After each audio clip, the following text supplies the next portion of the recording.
Hey, hi, I'm Milan Joshi. I'm working as a solutions architect at VOLANSYS. We are currently at CES and we are demoing a few use cases here.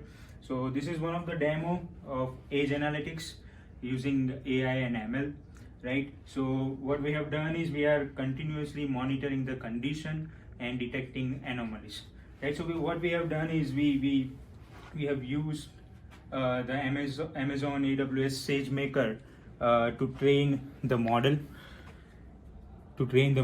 right? So what we are doing is we are feeding the data of the sensors, we are applying some filters, and we are coming up with the final train model using Google TensorFlow, right?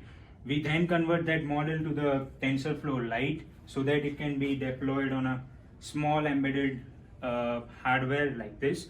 This is basically based on IMX RT1060 platform, which we have designed for NXP, right? So this basically is the demo.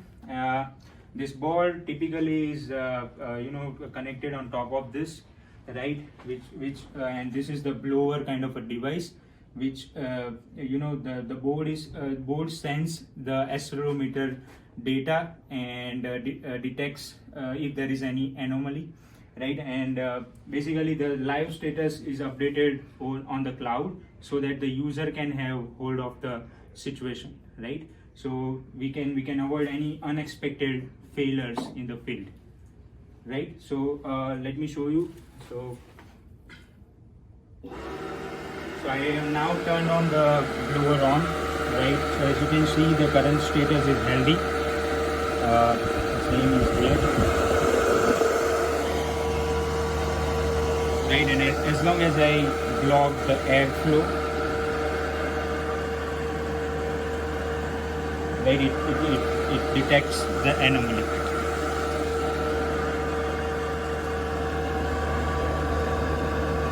So here it detects that there is a change in the vibration pattern, right? So this is the everything is happening on the edge on this embedded platform, and we can do this for our customers, and we can train model for our customers for various applications.